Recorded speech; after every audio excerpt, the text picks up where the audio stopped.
Perth, Western Australia, delivered for UFC 305. An exciting card, a lot of storylines to talk about. A little bit of drama. A little bit of drama, whether you're talking about brothers carrying brothers out of the octagon, whether you're talking about bad judging and them getting immediately fired, whether you're talking about a first title defense and the end of a bitter rivalry that ended up being, seems like they're cool with each other now. Thinking about it, there's a bunch of brothers in the UFC on this card. The Tafa, Burns, there's a few. There's Reyes, Alex Reyes fought Jack Jenkins. No, not Jack Jenkins. Who did he fight? I'll tell you in a second, actually. Anywho, let's before we jump to the exciting main card with huge implications, Alex, let's recap the prelims. Let's go. So we had 7 prelim fights. 6 had Australian fighters. 1 was not either. It was just domestic for us. Starting the prelims with an upset, though. Jesus Aguilar submitted the Australian native Stuart Nicole via guillotine in the first round. Jump the gilly. There you go. Don't be silly. Nicole went to sleep in his UFC debut and didn't even get to experience his first UFC fight. The dominant submission from Aguilar notches his 3rd straight win in the UFC, so props to him. From there, Song Kanan faced UFC vet Ricky Glenn as 3 rounds to the decision. They were kind of the same. They could have been stopped twice. Ricky Glenn was kind of beat up. Song Kanan won that decision unanimously, outstriking Ricky Glenn with confidence, kept his hands down, defended takedowns well. It was a good fight by Song Kanan. Tom Nolan defeated Alex Reyes, that's the other Reyes brother. That's your boy. By unanimous decision, handing Reyes his 3rd straight loss. That might be his last UFC fight. Could be. Hope he enjoyed Australia. Yeah, free flight. Well, they'd probably have to pay for those, actually, huh? In some way. On the lower end of the card, they probably do. So Tom Nolan, he came in as the biggest favorite on the night, and while he didn't get a finish, he did have dominant striking with solid defense throughout the fight. And then from there, Jack Jenkins heartily picked apart Herbert Burns. Jenkins landed 14 leg kicks. Maybe one of the most one-sided fights of the night. Dude, it was crazy. 14 leg kicks proved too much for Burns, who refused to get up 48 seconds into the 3rd round. This is like the 2nd or 3rd fight I've seen Herbert Burns do that. Yeah, you're right.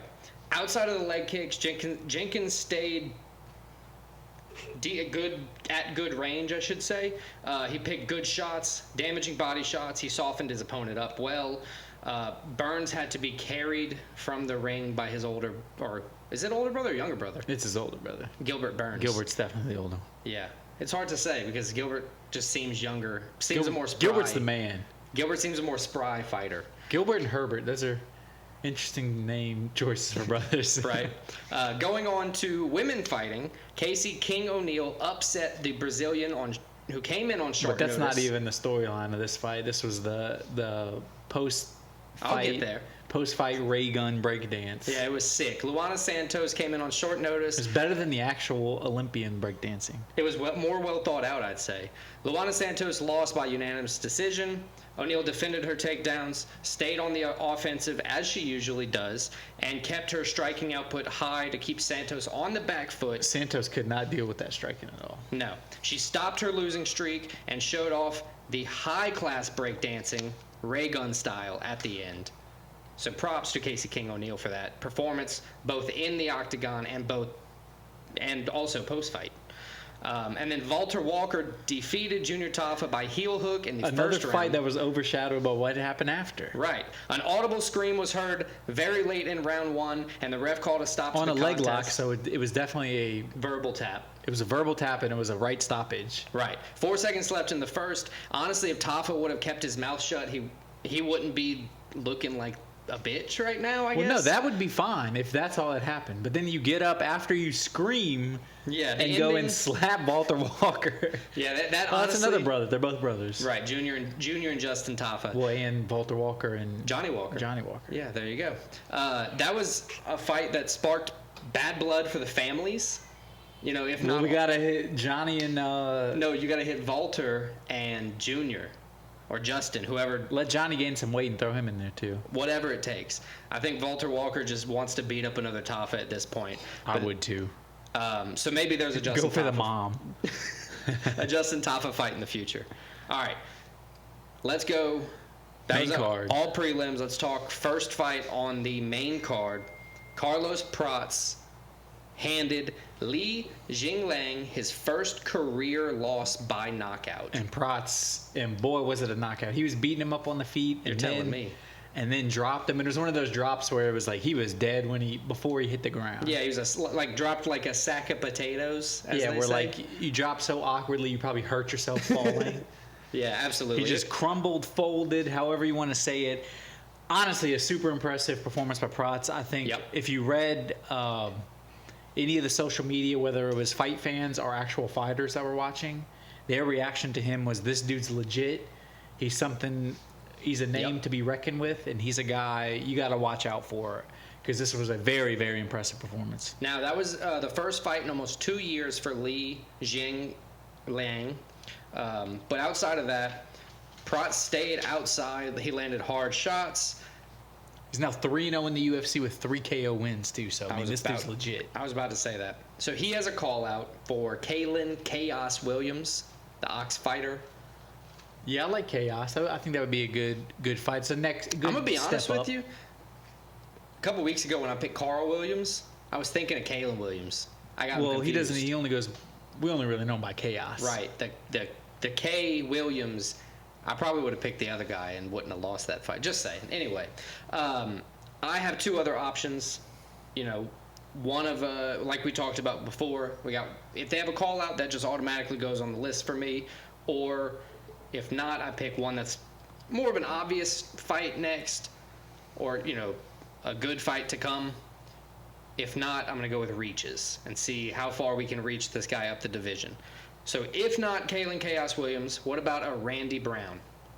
Rude Boy Randy Brown? Rude Boy Randy Brown. I think that would be a good, interesting fight. I think it's kind of on the same level as Chaos, where it's a step up, but definitely a fight where he can come in and showcase his skills. Prats, that is. Yep. And if not him, Michael Venom Page, coming off a loss to Ian Gary. He's holding 15th rank in the division. That's my reach of the thing. I think that's too big of a reach. Equal on trajectory, where Michael Page is going to get the draw almost every time. He's going to get a big name. That's why I don't think Michael Page takes this fight. I think he's just going to get a big fight. He's entertaining. And I don't think Prats is there yet. I'm not saying he's not on that skill level when he couldn't win the fight. I just don't think matchmaking-wise that's the fight to make. I agree. That's why that's the reach. So out of the 3, do you give him his call-out, Randy Brown, or the big reach, Michael Venom Page? Give him the call-out. There's motivation behind it. There's a reason he called him out. I think that would be the fight to make. Chaos, Prats, let's do it. Nice. We both got this one right. Jairzinho Rozenstruik won by unanimous decision. Unfortunately, we both got this one right, because I was pulling for tie. In your heart? In my heart, I was pulling for tie, but what is this, 5 straight losses now? 4 straight losses? Yeah, it wasn't fun. 5, I believe. After the decision loss to Rozenstruik. I don't think many people had this going to decision, but Rozenstruik fought this one very smart. Instead of being reckless, where he's coming out, where we're both going to be reckless like he is in a lot of his fights, Rozenstruik said, my best path to victory is to be technical. Don't put myself in as much danger, because Ty's only way to win this fight. He was never going to win this fight by points. No, it was going to be a knockout. Tuivasa was going to win this by knockout if he was going to win. He had to clip him. He had to get in close and unleash those bombs. And Rozenstruik said, yeah, I'm going to be hit a little bit, but I'm not going to be hit. I'm not going to open myself up to big hits. I'm going to point him, beat him by points in this fight. And that's exactly what he did. I think it was obvious he won. One judge had the horrible scorecard of 30-27 to Tuivasa, where he immediately got fired for it. You gotta love that. I do love it. Shout out Western Australia Fight Commission, whatever they're called, for doing that. Because this fight, I think all 3 rounds for me were for Rozenstruik, but I could have seen a 29-28 Rozenstruik. Yeah, where he lost 1 round, maybe the first round or something. Maybe the first round, but all 3 rounds of tie was just crazy. This was an impressive performance from Rozenstruik. Which is a worse decision? 30-27 Tuivasa, or the split decision Strickland or Du Plessis over Strickland? Oh, this one was by far worse, because Du Plessis could arguably have won. You could make a case for him winning the fight. Just wanted to make sure. There's no case for Ty that he won this fight. Like you said, though, I agree. Rozenstruik, he did everything by his game plan. He never left his game plan. He did every single thing he planned to do beforehand. He kept it range. He picked his shots well. He landed him when he needed to, and I agree with the 30-27, but I also, like you said, I could agree with 29-28. He doesn't have a call out, right? He's in a weird position. I agree. The heavyweight division is in a weird position. Well, it's just so log jammed at the top. Right. So I still found some options that he hasn't fought in the heavyweight division, because that's the problem with the heavyweights. He has been around a while. Right. They all kind of fought each other in the top at this point. So, Marcin Tybura, Chris Curtis. Chris Curtis is in the heavyweight. Or Sergey Pavlovich. I know, I have to have a reach. I don't think Chris Curtis would do it, but I think... I would like Pavlovich. He's had 2 straight losses. Mm-hmm. He was on a huge streak. First round loss to Tom Aspinall, which everybody does, and then who did he lose to in his last fight against Volkov? Mm-hmm. That was kind of a disappointing performance. I would like to see this. I think it's a good one where Pavlovich has a chance to, get back on the winning ways, but Rosenstruck also has a chance. If he comes in and beats this, he's right there where I don't think he's a title shot, because as we talked about, it's so log jam, but he's right there. How long until somebody like the number 6 guy gets a title shot in the heavyweight division? Well, I mean, honestly, once John Jones and this whole situation gets settled, that he finally retires him and Stipe. I think and once he fights Stipe, he's done. He has no intention of fighting past that. Once that is done and we can finally just be like, hey, Aspinall's a champ, whatever it is, it's going to start moving more. But then does Stipe not retire? They're both 40 years. You see what I'm saying? Does Stipe not retire and then Aspinall has to fight Stipe? I still have doubts whether that fight is ever going to happen, where either Stipe or John Jones is ever going to fight again. Yeah, all the people who are the fighters who are very vocal on Twitter, I feel like that's all they are at this point. And if they do fight again, I think it's only going to fight each other, because I don't think either one of them is trying to go get fight knocked young out cold. Yes, exactly. By Tom Aspinall. Exactly. Yeah. But yeah, give me Pavlovich. I think that's a good fight to make. I think it's one that you could either throw as a main card of a fight night, or the second or third fight on a pay-per-view, or the best prelim on a pay-per-view, and it would be one that gets people excited. Yep. Let's talk lightweight upsets next. Lightweight upsets, one of the fan favorites, Dan the Hangman Hooker. There's only a certain amount of things you can associate with his nickname, so I'm going to just leave it at none. Dan Hooker came in and decidedly beat Mateusz Gamrot. And probably the biggest upset of the card, honestly. And in my opinion, where there are some people, I pick Gamrot, you pick Gamrot, we could argue, and we're not gonna because I don't think he did, we could argue that Gamrot won the fight, but I think it was close, but I think Hooker got better as the fight went on. I think the thing that made Gamrot lose points in the judges' eyes is the consistent shooting, takedowns, and missing. Right. Because that was supposed to be the 5 big... 5 of 15. He was supposed... And most of them came early. Right. The first round, I think Gamrot won. I think so. And then after that... Womp womp. And then honestly, Gamrot, he had probably one of his best striking performances he's had in his career, because he was known as the boring. Yeah, he's going to take you down, and he was Hooker was better on the feet, but Hooker landed harder shots. He was competing. Yeah, and it wasn't like it was a Hooker way better. But yeah, I think Hooker. I would say the first round went to Gamrot. I think Hooker won the last 2. I think it's a good decision that he won. So I'm glad that he won. And honestly, this was a guy, Hooker. I think at one point he lost 4 to 5, albeit to all killers. Yeah. But there were people oh, he's done. And what is this, 2 or 3 wins in a row now for Hooker? Yeah, tat your whole body up in between fights and then just come out as a changed man. Exactly. Now he's top 5 again, so he's right there. So where do you think that leaves Gamrot? He's still going to be in the top 15. That's also a division that's kind of log jammed at this point, because Makhachev was, had a wrist or hand injury. That's a log jam, but it's a division that's always has big fights to make. And so I don't think that's very contested as well. Yeah. With Dan Hooker, great performance, big underdog, 300 underdog plus 300 underdog cash, which is great. We love that. He had a call out of Conor McGregor, Max Holloway. Or he said our title eliminator. The UFC apparently wants Charles Oliveira. And everything. The UFC wants Oliveira. I would love to see Hooker Oliveira. I think that's the fight to make. Apparently backstage he already agreed. That's on my list as the most obvious next fight. I got to mention his call outs because it was fun how he called him out at the very least. I would like to see him versus Conor McGregor, but again, it's one of those guys who's Conor McGregor's on the same boat to me as John Jones and Stipe, where it's when they fight, I'll believe it. All right, so if not Charles Oliveira, what about Arman Tsarukyan or Justin Gaethje? I think Gaethje would be the one. Both resumes speak for themselves. Sarukian's young, up and coming in the division. He wants a title shot, but if he has to go through pecking order to get there, I think he still understands. Well, I think as far as Gaethje knows his title run's over. I wouldn't say that at all. I think he's not going after another title run. With Makhachev as the lightweight title, I don't think he is. Gaethje's a win away from getting a title shot, just like Poirier was. We'll see. We'll see. I think Gaethje's the fight to make, but I would not go as far as say Gaethje's not in the title picture. I don't think he is because everybody. He beat everybody until if the title changes hands and it's not Makhachev, I think he is in the title picture. But he hasn't fought Makhachev. Right, but I don't think he will. I think if they offered him that fight, he would 100% take it. I agree with that, but I don't think that he would be offered that fight. I think if he came out and has a crazy highlight knockout win, Gaethje is right there in a title shot. So would you prefer Hooker Gaethje, Hooker Oliveira? Hooker Oliveira is my pick. Yeah, I think that's the most likely fight. I think that would be the one to get the fans most excited. Right. I think it would be a contest. I think it would be a good fight for Oliveira, considering he's off 2 straight losses now. Mm-hmm. That's the fight I would love to see.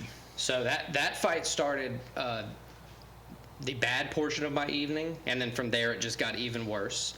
Move on to the co-main event, Kai Kara France. This was the only one we had different out of the main event, and I actually got it right. And I was going to say, normally when we differ, except for the past 2 or 3 times now, I got them right. Lately, you've been getting them right. Yeah, except for when you pointed it out, then you started losing. Yeah. Cockiness is a bitch, I got to say. Anyway, Kai Kara France knocked Steve Erceg, Astro Boy, into orbit in the first round. Hometown guy. 4 minutes, 4 seconds in, they stopped the fight. 2 knockdowns pretty quickly.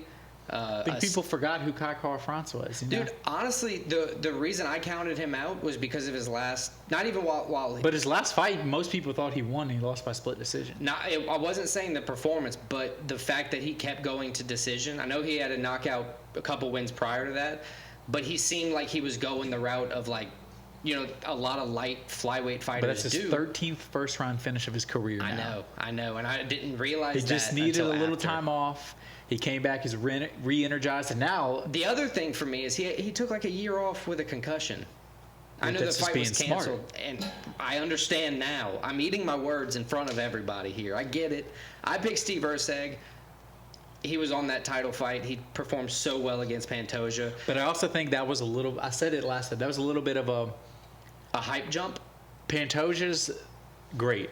But Pantoja fights to the level of his opponents. Yeah, I believe you said that the week we talked about. Where if he's facing the best guy in the world, he's going to come out and perform, and if not, it's always going to be close. Yeah, I agree. I have trouble writing down people in the flyweight division for Kai Kara France because. Well, I think there's one fight to make. He gets a title shot. I agree with that. That's what I wrote. His call out was Pantoja. Desperately needs people for Pantoja not to fight rematches anymore. This is a perfect one to make. And Kai Kara France has lost to everybody. He lost actually to Pantoja in the Ultimate Fighter. He did lose to Pantoja in the Ultimate Fighter, but he lost to Moreno, Royval, and Amir Albazi in the top 5. I would say Albazi's the one though where it looked like I think he won that fight. Oh yeah, that split decision. Yeah, I agree. He could have definitely won that fight. I think it's the fight to make, especially as I said.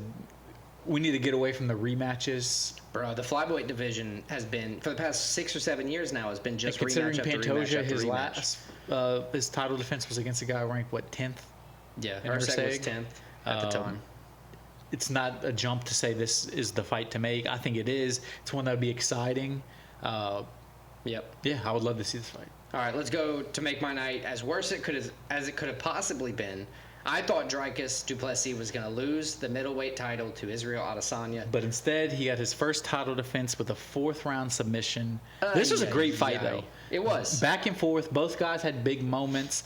Both guys at one point looked dog shit tired in the 3rd round. Like, it looked like neither guy would be able to even finish the fight cardio-wise. Then in the 4th round, it looked like Izzy was finding his groove and starting to pull away a little bit. Yeah, in the championship rounds, I thought the champion, in my opinion, was going to wake up and show up as he did. As Izzy always did. The champion did wake up and show up. The true champion woke up and did what he did. He dug deep, getting beat in the 4th round.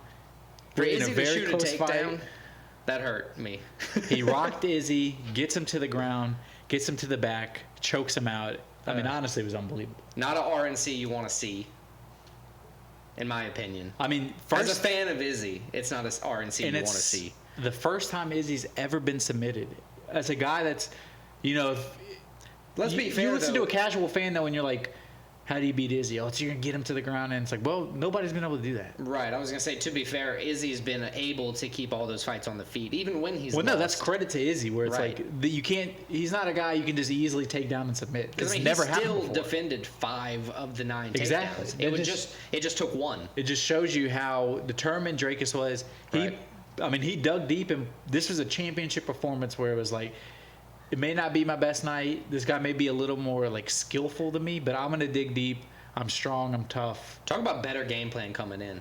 He had a great game plan. Great game plan. Shout out to Dricus Du Plessis. He even said in his post-fight, he's like, we knew Izzy has trouble when guys just keep walking forward, just like Sean Strickland did. Now, Izzy performed way better in this fight than he did against Sean Strickland. Yep. He was so tired in that Strickland fight, just worn out over the years But I also of having think to fight so much. In this fight, he was more focused probably than the Strickland fight. Yep. I mean, everybody going to that Strickland fight thought he was just going to, you know. So, but anyway, what a win for Dricus. Who's next for Dricus at 205? Let me not say it like that. Is Alex Pereira at 205 next? There's a verbal agreement in the air. Well, no, Pereira said he was going to go down to 185 again. But then Dricus said we'd go up to 205, and they agreed to whichever. So I mean, both boys are game for whatever. I hate when a guy has like one title defense, which Dricus does, and he's like, I'm going to move up. It's like, no, I think you need at least like 4 or 5 title defenses before you're like, I'm moving up. I think the reason you're double Dricus champ. says he could move up is because he walks around at probably 220, 225. I agree, You know, but it's a way easier weight cut for him to fight somebody, in his eyes, beat Israel Adesanya a few times, and then I just beat Israel Adesanya. Maybe I can best him. If not, I don't think that's ready for it. I agree with you. If not Alex Pereira, rematch with Sean Strickland. I think that's the most obvious fight to make Sean Strickland. Dana said that's the fight they're going to make. They said that before the fight. I agree. Sean Strickland gets it. That'd be a good fight. The other one I'd like to see is I'm going to say it. Robert Whitaker. Oh, I didn't. So I don't. If he beats Hamzat. Hamzat doesn't fight enough where it's like, even if you win, you get the fuck out of here. I agree. Only reason I'm going to say why Robert Whitaker is because Dricus knocked him out. Yeah, I agree. But Whitaker last year it was a recent knockout. It was. But then Whitaker's come back, and if he beats Hamzat, like, so my dominating option, everybody. And my option, because Dricus beat Whitaker, is the winner of Imavov versus Brandon Allen. yes, I would like to see that too. I think either one of them. That's another. Honestly, Brandon with Allen has Dricus, the wrestling. Who's grown a lot with the striking in recent times. I think with years. Dricus though, it's nice because he hasn't fought a lot of these guys. Yeah. If you look at his lead up, he fought a lot of guys that aren't in the UFC now. Besides like the last couple fights. Right. But so there's a lot of options for him, and it kind of reopens this middleweight division. It does. I agree with that. Because Adesanya wins, it's like, oh, it's the. No, I like Adesanya, but it's like that's the same thing. But this Strickland is goes right back in. Well, I guess Strickland was going back in either way. But then you have Alex Pereira talking again. Yeah, exactly. About we got to go a fifth or top. So I think it's good for the division that Dricus won, and there's a lot of options. But I think the one that they're going to make, probably the one they are going to make, especially considering how close it was and how arguably Sean Strickland won the fight, Strickland Du Plessis. I gotta say, Strickland was the one who's handled Du Plessis' pressure the best. The best, because he does the same thing. But yeah, he is the opposite, where Du Plessis is going to try to strike and take you down with immense pressure. Strickland's just walking you down, striking the entire time. But yeah, I think that's the fight to make. But overall, this was a great card, great main event. Now we move on to what I expect to be a shit show of a card for UFC Vegas 96 back in the Apex. Everybody's favorite.